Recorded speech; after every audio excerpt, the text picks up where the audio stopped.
শক্তি যা দেবী সর্বভূতেষু শক্তিরূপেণ সংস্থিতা নমস্তস্যৈ নমস্তস্যৈ নমস্তস্যৈ নমো নমঃ।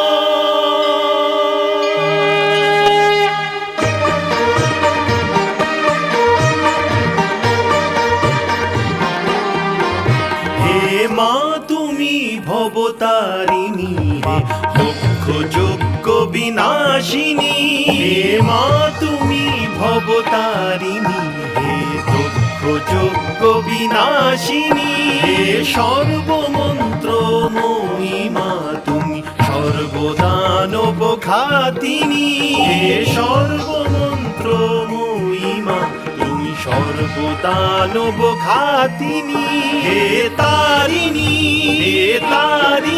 নারায়ণী নারায়ণী শক্তি তুমি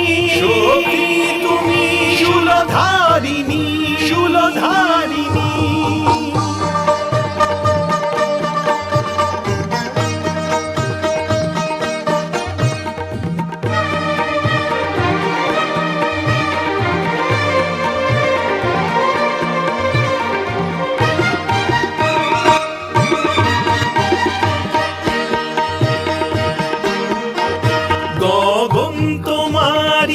রচনা তুমি পাতালেরই রচিতা তুমি জননী হে বালিকা সৃষ্টির স্থিতি সংহারিকা সৃষ্টির স্থিতি সংহারিকা।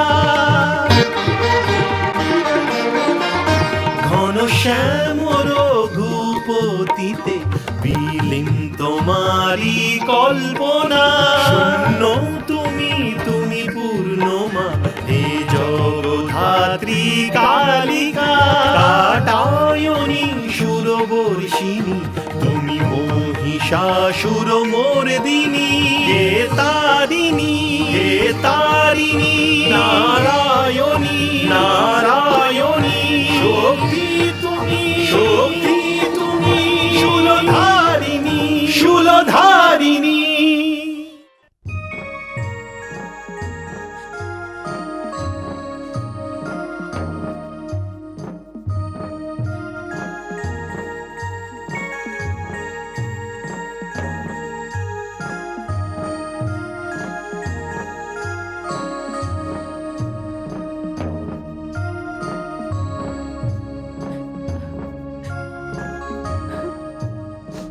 ক্ষমা করবেন, ভ্রাতা দক্ষ হঠাৎ অসুস্থ হয়ে পড়েছেন, আর তাই আমি নারদ আমার ভ্রাতার স্থান গ্রহণ করছি। হে ভোলেনাথ, আপনার স্থান সর্বাপেক্ষা উঁচু আর সম্পর্ক সর্বাপেক্ষা প্রিয়। যদি পুত্রী গৌরী কোনো ভুল করে ফেলে তাহলে নিজেকে শ্রেষ্ঠ জ্ঞান করে ওকে ক্ষমা করে দেবেন।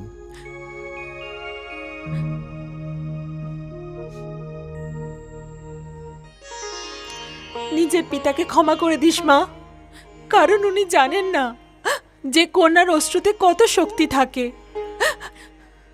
আজকে ওনার অভিমান পরাজিত হয়ে গেছে, ওনার অহংকার ভেঙে টুকরো টুকরো হয়ে গেছে।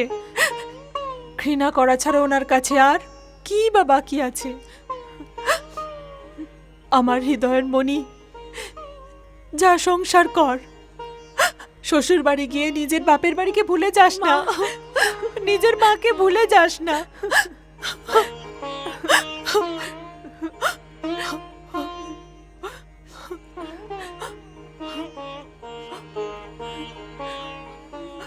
অখণ্ড সৌভাগ্যবতী হ।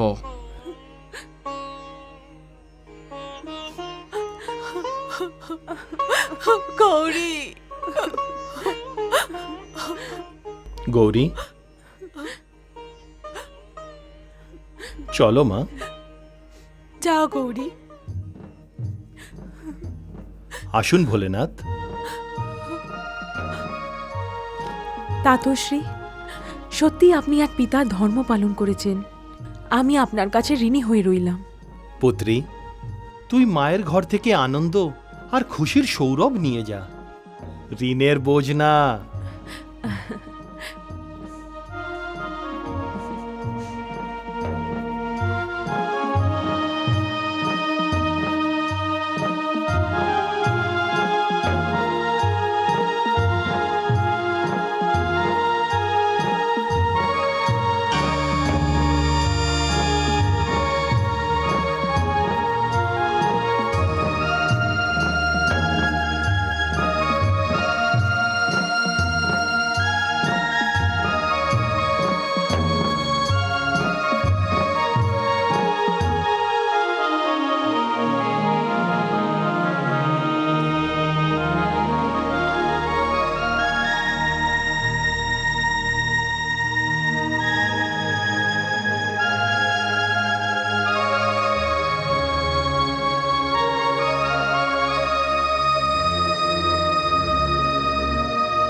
আসুন দেবী গৌরী, আপনার বাসস্থান কৈলাসে আপনাকে স্বাগত জানাই। নিজের শুভচরণ কৈলাসের ভূমিতে রেখে একে ধন্য করে দিন।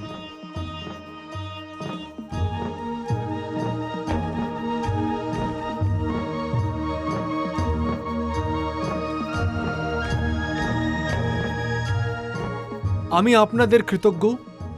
আমার বরযাত্রায় যোগদান করে আমার সম্মান বৃদ্ধি করেছেন। এই বিবাহ কার্যে উপস্থিত থেকে আমরা সকলে নিজেদের সম্মান বৃদ্ধি করেছি। মহাদেবের মতন সুপুরুষ বর ও দেবী গৌরীর মতো সুন্দর কনে আর আমরা কোথায় দেখতে পাব? এইবার আমাদের যেতে আজ্ঞা করুন।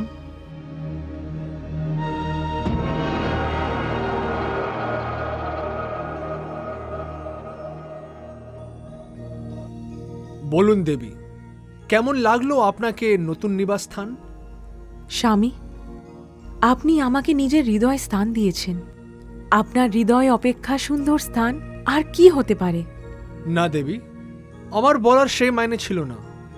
কিন্তু আপনার বাবা দক্ষ এই ব্যাপারে অবশ্যই চিন্তিত হবেন যে ওনার কন্যা হিমে ঢাকা কৈলাসে কিভাবে থাকবে। যেভাবে আপনি থাকেন। দেবী, পুরুষ যতক্ষণ একা থাকে সে তার বাসস্থানের দিকে নজর দেয় না, কিন্তু অর্ধাঙ্গিনীকে নিয়ে আসার পূর্বে তাকে তার বাসস্থানের ব্যবস্থা করে নেওয়া উচিত।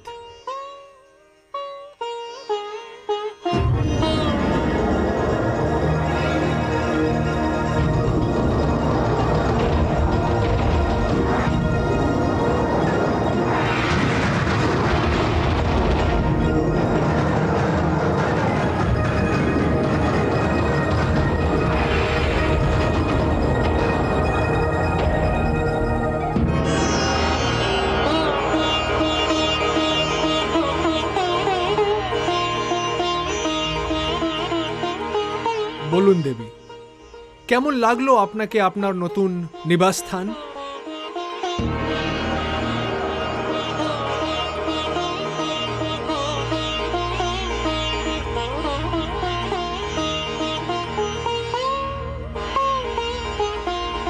হে মহাদেব, যদি আপনি আজ্ঞা করেন তাহলে স্বামিনীকে আমি সঙ্গে নিয়ে যাই। অবশ্যই দেবী, নিজের ভবনে প্রবেশ করুন।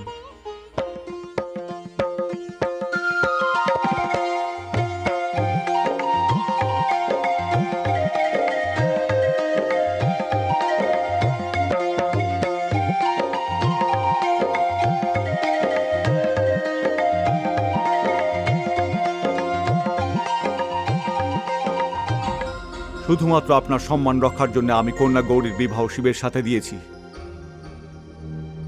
যদি কখনো তার কোনো রূপ কষ্ট হয় তাহলে তার জন্য দায়ী থাকবেন আপনি, শুধু আপনি। নিজের এই বাজে কথা বন্ধ করো। তার খুশির তো কোনো চিন্তা নেই তোমার। সত্য তো এই যে শিব শক্তির কোনো আভাসই তোমার নেই, কিন্তু অবশ্যই তুমি এর আভাস পাবে তোমাকে শিব শক্তির দর্শন অবশ্যই হবে। কখন কখন আমি আশ্চর্য হয়ে যাই। তোর আগে আমি সনকাদিক ঋষিদের রচনা করেছি, নারদের রচনা করেছি, মনুকে এই সংসারে এনেছি, তারপরে করেছি মানুষের। কিন্তু তোর মতো জেদি, অহংকারী আর আড়ম্বরে বিশ্বাসী এদের মধ্যে একজনও নয়। এখন আমি যাচ্ছি। যদি সম্ভব হয় তাহলে অবশ্যই নারদকে ধন্যবাদ জানাস। সে তোমার সম্মান বাঁচিয়েছে আর পুত্রী গৌরীকে সম্মানের সাথে এখান থেকে বিদায় করেছে। পিতৃদেব, ওনাকে আমি কোনোদিন ক্ষমা করব না। এসবের মুখ্য কারণ সে নিজেই। আমার কন্যা গৌরী হিমে ঢাকা হিমালয়, খোলা আকাশের নিচে অত্যন্ত কষ্ট সহ্য করে সেই অসভ্য কাঙাল শিবের সাথে বসে আছে হয়তো।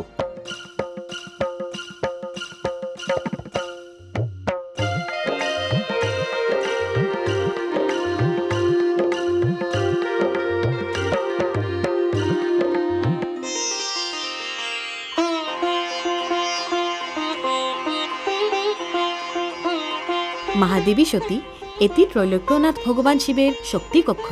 আপনি ছাড়া আর কারো এই কক্ষের ভিতরে যাওয়ার অধিকার নেই, আর নাই কারোর এই কক্ষের ভিতরে যাওয়ার ক্ষমতা আছে।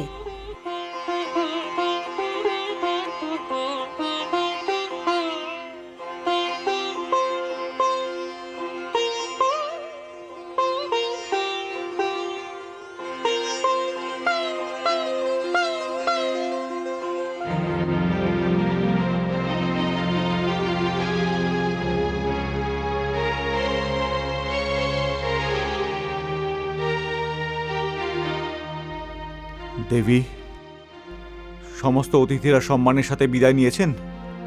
যাদেরকে আপনি নিমন্ত্রণ করে ডেকে এনেছিলেন তাদেরকে আপনি কন্যার বিদায়ের পূর্বেই ভুলে গেলেন। অতিথিদের ঘরে ডাকা, তাদের সাথে দেখা না করা কি ক্ষমার যোগ্য কাজ? কিন্তু আপনাকে কে বোঝাবে? না আপনি আপনার ভালো পিতা হবার ধর্ম পালন করলেন, আর নাই ভালো অতিথি সৎকার করবার। দেবী, শান্ত হয়ে যান স্বামী। আর তাছাড়া শান্তি তো আপনি পেয়েই গেছেন নিশ্চয়ই। সংসারে আজ অবধি কখনো এমন হয়নি যে কোনো কন্যা নিজের পিতার ঘর থেকে এইভাবে বিদায় নিয়েছে। বিদায়ের কালে পিতা ঘরে উপস্থিত, আর পুত্রী তার দেখাও পেল না, আর সাক্ষাৎও পেল না। সে অশ্রুমোচন করতে করতে নিজের হৃদয়ে দুঃখের পাহাড় নিয়ে চলে গেল। দেবী, আমি যা করেছি ঠিকই করেছি। যে যেটার যোগ্য ছিল আমি তার সাথে সেরকমই ব্যবহার করেছি। আর সত্যি বলতে কি, গৌরীর এইভাবে বিদায় হয়ে যাওয়াতে আমি এতটুকুও দুঃখিত নই। আপনি কেন দুঃখী হবেন?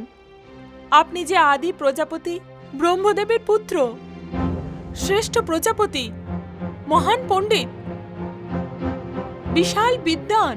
আপনি আমাকে ব্যঙ্গ করছেন দেবী। আমি কি করে আপনার উপর ব্যঙ্গ করব? সমস্ত পিতারা যদি নিজেদের কন্যাদের সাথে এরকম ব্যবহার করতে শুরু করে, তাহলে বিধাতা কন্যাদের জন্ম দেওয়াই বন্ধ করে দেবেন। দেবী, আপনি ভুল বকছেন। আমার মানসিক অবস্থা ঠিক নেই। আমার মানসিক দশা কি করে ঠিক থাকবে বলুন? যে কিছুক্ষণ পূর্বেই নিজের প্রিয় কন্যাকে তার পিতার আশীর্বাদ ছাড়াই বিদায় করে দিয়েছে। আপনার মানসিক দশা ঠিক আছে তো? আপনি তাতেই সন্তুষ্ট থাকুন। আমি তো হাত জোড় করে সহস্রবার ভগবতী পরমেশ্বরীকে নমস্কার জানাচ্ছি যে ওনার কৃপায় আমার কন্যা ভালোভাবে পতিগৃহে গেছে।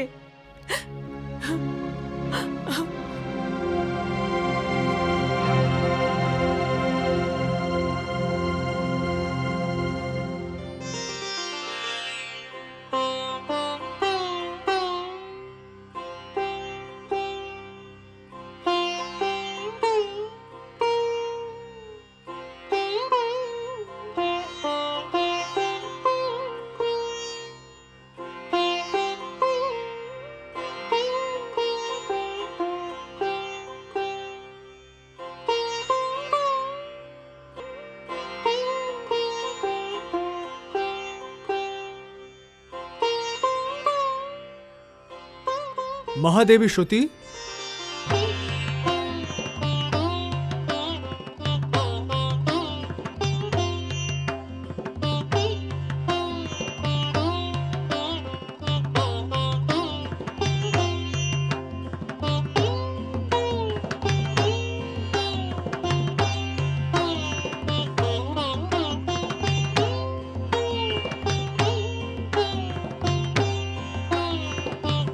শক্তি কক্ষে আপনার স্বাগত দেবী। হে প্রভু, হে স্বামী, এ আমি কি দেখছি? আমি শিবের অর্ধাঙ্গিনী, তাই আমি জানি যে এ কোনো স্বপ্ন নয়, বাস্তব, কল্পনা নয়, সত্যি। কিন্তু আপনার এই রূপ, দেবী, আপনি শিবের অর্ধাঙ্গিনী, আর আপনি যা কিছু দেখছেন এটা শুধু আপনি দেখতে পাবেন, অন্য কেউ দেখতে পারবে না। আমার এই রূপ আপনারই দৃষ্টি, আপনারই চিন্তা, আর আমার এই রূপ শুধু আপনারই জন্য। সমগ্র সৃষ্টির কাছে আমি সংহারকর্তা শিব, কিন্তু আপনি শক্তি, প্রকৃতি, নারী, আর আমি আপনার রচনার কাজে আপনার সহযোগী। দেবী, এই কক্ষের বাইরে আমি শিব, কিন্তু এই কক্ষের ভিতরে আমি আপনার অর্ধাঙ্গ, আর আপনি আমার অর্ধাঙ্গিনী। দেবী, স্বামী স্ত্রীর সম্পর্ক অনেক পবিত্র হয়, সুন্দর হয়, মধুর হয়, আর এই সম্পর্কের সাক্ষী তাদের কক্ষের দেওয়ার হয়। দেবী, এবার থেকে আপনি আমাকে এই রূপেই দেখবেন, কারণ আমি আপনার অন্তর্মনের শিব, আর আপনি শক্তি। হে শক্তি, হে শিব, হে শক্তি, হে শিব, হে শক্তি, হে শিব। হে শক্তি।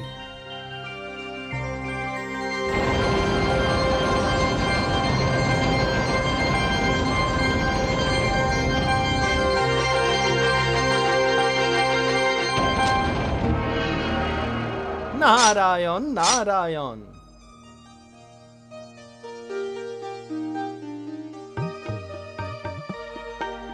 আসুন দেবর্ষি নারদ, আপনার এই সেবককে মনে পড়েছে প্রভু?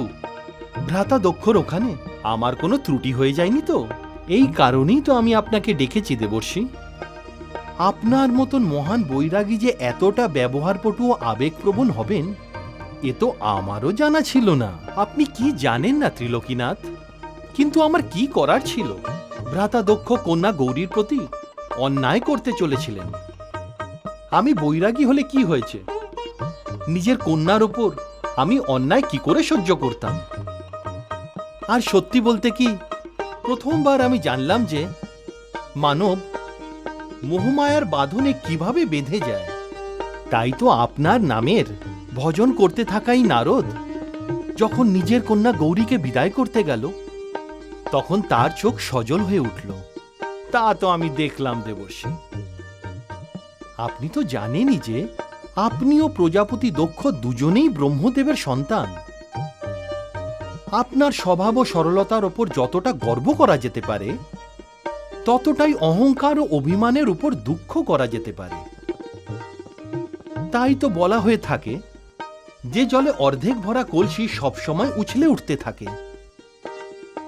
ওইদিকে ভগবান শিবকে দেখুন, ওনার স্থানে যদি অন্য কেউ থাকতো তাহলে এত অপমান করতে থাকা দক্ষকে মুহূর্তেই বধ করে ফেলতেন। কিন্তু যেখানে শক্তি আছে, সংযম আছে, সেই শিব। আর যেখানে পাপ আছে, আড়ম্বর আছে ও ব্যর্থ অহংকার আছে, তা দক্ষ। প্রভু, আমাকে বলুন যে আমি মোহমায়ার বাঁধনে আটকে পড়লাম না তো? না দেবর্ষি নারদ, আপনি তো একজন সাধু হওয়ার উদাহরণ দিয়েছেন। যে সাধুর হৃদয় করুণা নেই, মমতা নেই, অপরের প্রতি মঙ্গল চিন্তা নেই, সে নারদ হতেই পারে না। আমি আপনাকে এই কারণে স্মরণ করছিলাম যে ভগবান শিবকে ওনার শক্তি গৌরীর সাথে মিলনে আপনি অত্যন্ত মহান যোগদান করেছেন। প্রভু, আপনার মুখ থেকে এই কথা শুনে আমি ধন্য হয়ে গেলাম, আমি ধন্য হয়ে গেলাম। নারায়ণ নারায়ণ।